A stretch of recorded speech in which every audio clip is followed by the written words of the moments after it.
गत साल पनि हामीले 183 वटा कर्जाको लिस्टिङ गऱ्यौँ।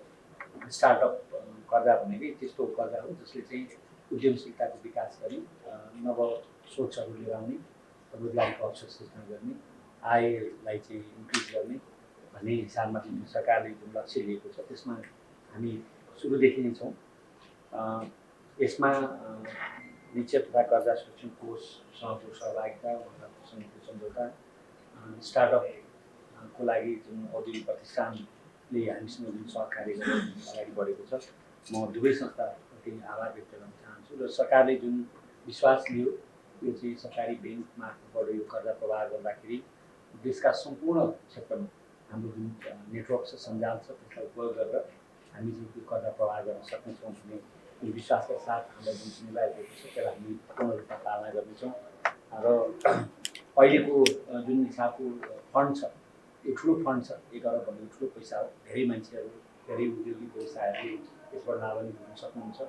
हाम्रो चाहना यो 25 लाखलाई मात्रै उपयोग गर्ने होइन, हामी उहाँहरूलाई यसको उपयोग गरिसकेपछि ठुलो उद्यमी बन्नुहोस्, ठुलो व्यवसाय गर्नुहोस्, नयाँ सोच लिएर आउनुहोस् र आफूलाई चाहिँ स्टाब्लिस गर्नुहोस् र रोजगारीको अवसरहरू सृजना गर्नुहोस् भन्ने चाहिँ हामी उहाँहरूलाई अनुरोध गर्न चाहन्छौँ।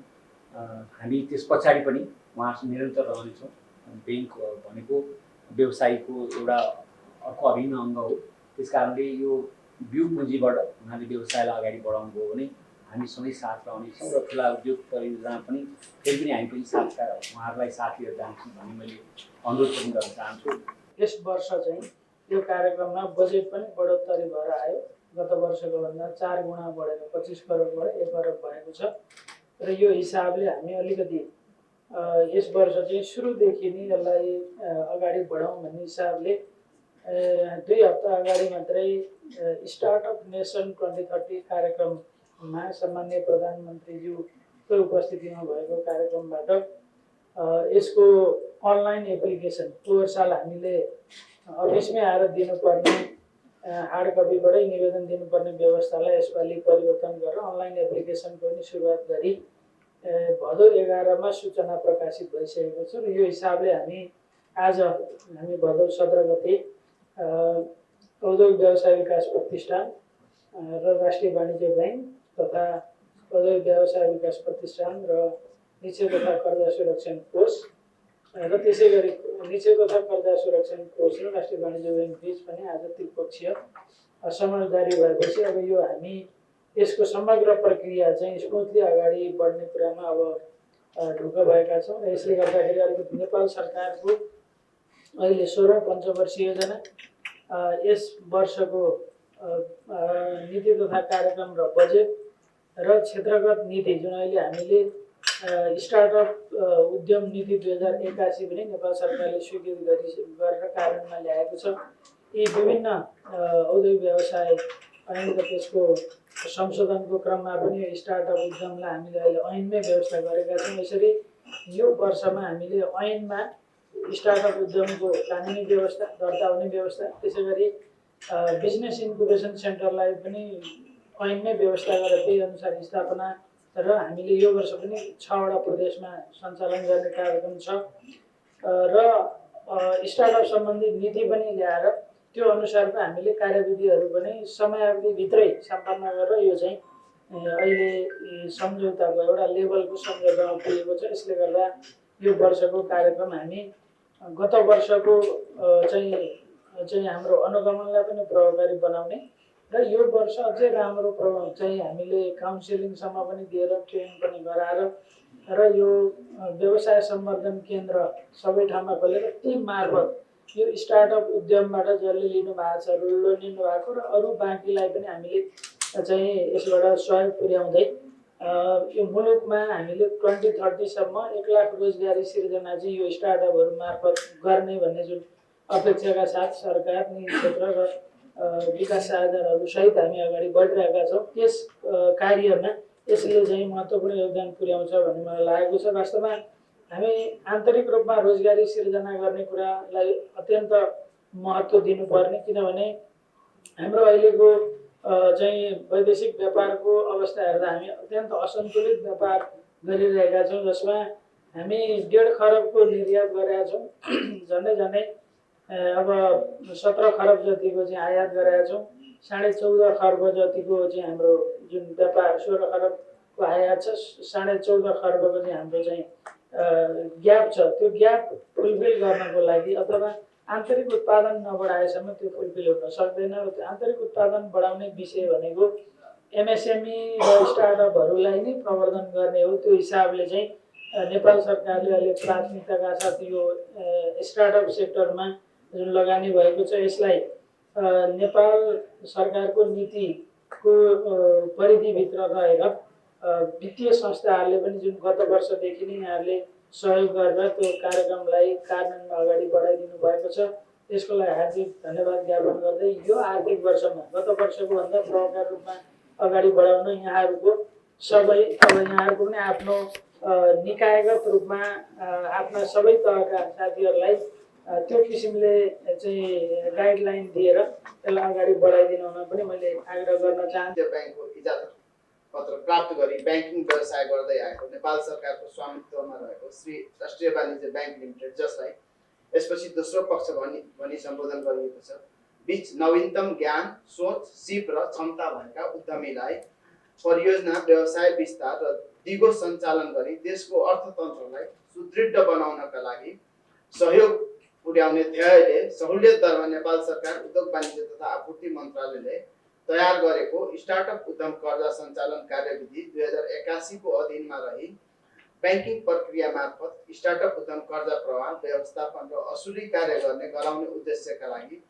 देहायमा उल्लेखित शर्तहरूको अधीनमा रही स्टार्टअप उद्यम कर्जा प्रदान गर्ने गरी यो समझदारी पत्रमा दुवै पक्षका अधिकार प्राप्त प्रतिनिधिद्वारा हस्ताक्षर गरी एक प्रति लियौं दियौं। कर्जाको उद्देश्य निम्न अनुसार रहनेछ। यस कर्जाको उद्देश्य नेपाल सरहदभित्र देहाय बमोजिमका उल्लेख भएका क्षेत्रहरूमा स्टार्टअप उद्यम परियोजना सञ्चालन गर्न चाहने नेपाली नागरिकलाई सहुलियत दरमा कर्जा प्रवाह असुली र व्यवस्थापन गर्नु रहेको छ। कर्जा प्रवाह गर्ने क्षेत्र स्टार्टअप उद्यमको रूपमा सञ्चालन गर्न सकिने उद्यमका क्षेत्र देहाय बमोजिम हुनेछन्। क नम्बर कृषि, सिंचाई तथा पशुपक्षीमा आधारित उद्यम। ख उत्पादनमूलक उद्यम। ग वन, जडीबुटी, वन पैदावारमा आधारित उद्यम। घ पर्यटन, प्रवर्धन तथा मनोरञ्जन र अतिथि सत्कार सम्बन्धी उद्यम। विज्ञान, प्रविधि, सञ्चार तथा सूचना प्रविधिमा आधारित उद्यम। मानव स्वास्थ्य सेवासँग सम्बन्धित उद्यम। शिक्षा तथा शिक्षण सिकाइसँग सम्बन्धित उद्यम। सहज र सुरक्षित यातायात तथा परिवहन सेवासँग सम्बन्धित उद्यम। पूर्वाधार निर्माण कार्यसँग सम्बन्धित उद्यम। विद्युतीय सवारी साधन तथा अटोमोबाइलसँग सम्बन्धित उद्यम। परम्परागत तथा ग्रामीण प्रविधिसँग सम्बन्धित उद्यम। स्थानीय स्रोत तथा साधनमा आधारित उद्यम। सार्वजनिक सेवा उत्पादन तथा सेवा प्रक्रियामा सुधारसँग सम्बन्धित उद्यम। खानी तथा खनिजको अनुसन्धान र विकाससँग सम्बन्धित उद्यम। घरायसी वा दैनिक जीवन यापनलाई सरल, सहज, सुरक्षित बनाउन सहयोग पुग्ने प्रकृतिका कार्यसँग सम्बन्धित उद्यम। वस्तु वा सेवाको वितरण प्रणालीसँग सम्बन्धित उद्यम। परम्परागत पेशा तथा उद्यमको पुनर्जागरणसँग सम्बन्धित उद्यम। खाद्य प्रविधि तथा पोषणसँग सम्बन्धित उद्यम। फोहोर मैला व्यवस्थापनसँग सम्बन्धित उद्यम। अधिकतम कर्जा सीमा प्रथम पक्षले सिफारिस गरेका स्टार्टअप उद्यम परियोजनामा अधिकतम 25 लाख रुपैयाँसम्म स्टार्टअप उद्यम कर्जा प्रदान गर्न सकिनेछ। कर्जा लगानीको लागि वित्तीय स्रोत। कर्जाको लागि वित्तीय स्रोत निम्न अनुसारको हुनेछ। यस समझदारी पत्र अनुसारको स्टार्टअप उद्यम कर्जा प्रदान गर्न र कर्जा सुरक्षाका लागि प्रथम पक्षले दोस्रो पक्षलाई हाललाई 97 करोड रकम उपलब्ध गराउनेछ। कर्जाको सेवा शुल्क र ब्याज दर। सेवा शुल्क र कर्जाको ब्याज दर स्टार्टअप उद्यम कर्जा सञ्चालन कार्यविधि 2081 बमोजिम हुनेछ।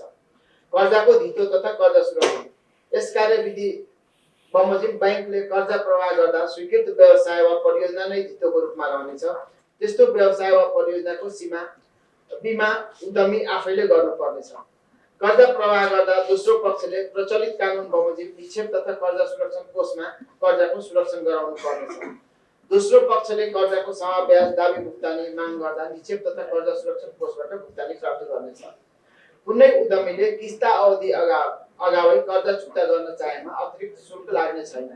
तोकिएको भाकाभित्र कर्जाको सामा र ब्याज चुक्ता नगरेमा त्यस्ता उद्यमीलाई दोस्रो पक्षले प्रचलित कानुन बमोजिम खराब कर्जाका का रूपमा गणना गरी चुक्ता गर्न बाँकी रकम सरकारी बाँकी सरह असुल उपर गर्न गराउनु पर्नेछ। बैंकले शुल्क तथा ब्याज दिन सक्ने। कर्जा प्रवाह गर्ने बैंकले सेवा शुल्क बापत देहाय बमोजिमको रकम दिन सक्नेछ। उद्यमी र बैंक बीच सम्झौता गरी कर्जा प्रवाह गर्दा प्रशासनिक वा सेवा शुल्क बापत सम्बन्धित उद्यमीबाट कर्जा रकमको अधिकतम 0.1% सम्म मात्रै लिनेछ। बैंकमा उद्यमीले कर्जाको सेवा तथा ब्याज रकम भुक्तानी गरे पश्चात प्राप्त रकम 3 दिनभित्र स्टार्टअप उद्यम कर्जा प्रवाह कोषमा दाखिला गर्नुपर्नेछ। यस कार्यविधि बमोजिम प्रवाह हुने कर्जाको असुली तथा अनुगमन गर्ने दायित्व बैंकको हुनेछ। अनुगमन तथा प्रतिवेदन गर्ने। यस समझदारी पत्र बमोजिम उपलब्ध कर्जाबाट सञ्चालित स्टार्टअप उद्यम सम्झौता अनुरूप सञ्चालन भयो वा नभएको सम्बन्धमा कर्जा प्रवाह गर्ने बैंकले आवधिक रूपमा अनुगमन गर्नुपर्नेछ। अनुगमन र प्राप्त कैफियतहरू माथिको कारबाही प्रक्रिया स्टार्टअप उद्यम कर्जा सञ्चालन कार्यविधि 2081 को व्यवस्था बमोजिम हुनेछ। प्रतिनिधि पठाउने। कार्यविधिको दफा 9 बमोजिम गठन हुने प्रस्ताव मूल्याङ्कन समितिको सदस्यको रूपमा बैंकले अधिकृत प्रतिनिधिलाई चयन गरी प्रतिष्ठानलाई पठाउनेछ। कार्यविधिको दफा 22(1) बमोजिम गठन हुने स्टार्टअप उद्यम कर्जा कार्यान्वयन सहजीकरण समितिको सदस्यको रूपमा बैंकले अधिकृत प्रतिनिधिलाई चयन गरी प्रतिष्ठानलाई पठाउनेछ। यस सम्झौताको कार्यान्वयनमा कुनै कठिनाइ आएको अवस्थामा दुवै पक्षको आपसी छलफल र सहमतिमा समस्या समाधान गरिनेछ। यस समझदारी पत्रको अवधि 2081 भाद्र 17 गतेबाट लागू भई दुवै पक्षको सहमतिमा अर्को निर्णय नभएसम्म प्रभावकारी रहनेछ। प्रथम पक्षको तर्फबाट अख्तियार प्राप्त अधिकारीको नाम इन्जिनियर उमेश कुमार गुप्ता, कार्यकारी निर्देशक औद्योगिक व्यवसाय विकास प्रतिष्ठान। राष्ट्रिय वाणिज्य बैंक लिमिटेडको तर्फबाट अख्तियार प्राप्त अधिकारीको नाम श्री देवेन्द्र रमन खनाल, प्रमुख कार्यकारी अधिकृत। सामान्य प्रयोगसम्म गरियो 25 करोडसम्मको। यो वर्ष नेपाल सरकारले 1 अर्ब सम्मको फन्ड चाहिँ एलोकेट गरिसकेको छ।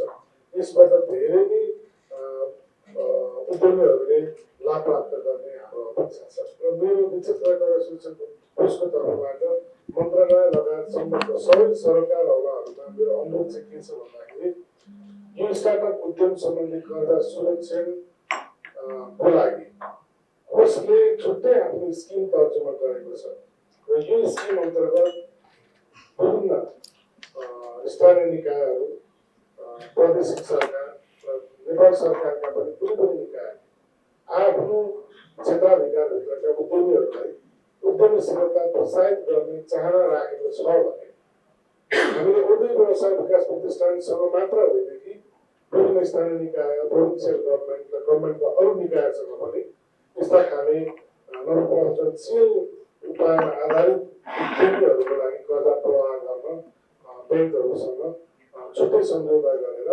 कर्जा सुरक्षण गर्ने स्किम तर्जुमा गरेको पनि हामी यहाँ सबैको जानकारी गराउँछ। यति बेला नेपाली उद्यमशीलताको विकासका लागि हाम्रो स्रोत र साधनमा आधारित विशेषतः युवाहरू, उद्यमीहरू, महिलाहरू र आम स्तरमा रोजगारीका अवसरहरू, स्वरोजगार सृजना गर्ने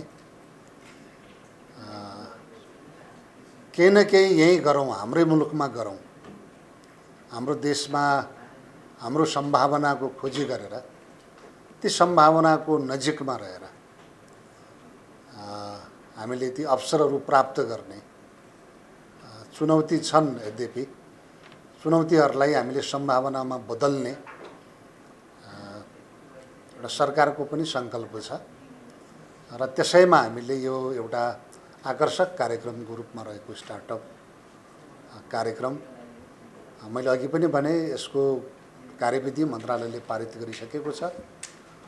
1 अर्बको हाम्रो कोषलाई यतिखेर सूचना प्रवाह गरेर देशभरि यसलाई आह्वान गरिसकेका छौँ। अस्ति मात्रै यसलाई हामीले सम्माननीय प्रधानमन्त्रीज्यू,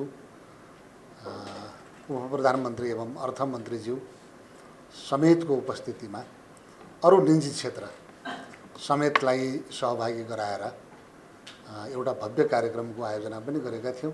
त्यही दिन हामीले यसको सूचनाको सार्वजनिकरण गर्ने र पछि हाम्रो कार्यालयको तर्फबाट अहिले सूचना पनि आह्वान भएको छ। यो कार्यक्रमलाई अरू निजी क्षेत्रले पनि उत्साहपूर्वक लिएको स्थिति छ। विभिन्न वित्तीय क्षेत्रबाट पनि यसलाई बल पुग्ने, सहयोग पुग्ने र अरू निजी क्षेत्रले पनि यो कार्यक्रमलाई जोडेर थुप्रै कार्यक्रमहरू गरिरहेको स्थिति छ। त्यसैले आजको यो आवश्यकतालाई सम्बोधन गर्न हाम्रो औद्योगिक व्यवसाय विकास प्रतिष्ठान र राष्ट्रिय वाणिज्य ब्याङ्क, यसै गरी निक्षेप तथा कर्जा सुरक्षण कोष को बिचमा अहिले MOU हुँदैछ। म उहाँहरूलाई हाम्रो मन्त्रालयमा म हार्दिक स्वागत गर्न चाहन्छु र यो कार्यक्रमको सान्दर्भिकता, यसको महत्त्व, यसलाई अझ प्रभावकारी बनाउने सरकारले जुन लक्ष्य लिएको छ त्यसमा वित्तीय क्षेत्रको साथ रहनेछ, सहयोग रहनेछ, सहजीकरण रहनेछ। म उहाँहरूलाई फेरि पनि स्वागत गर्दै यो कार्यक्रम हाम्रो औद्योगिक व्यवसाय प्रतिष्ठानको तर्फबाट अगाडि बढ्नेछ। निरन्तर हाम्रो यो कामलाई त्यसको सहजीकरण गर्ने, यसलाई सम्पादन गर्ने काममा उहाँको महत्त्वपूर्ण रहनेछ।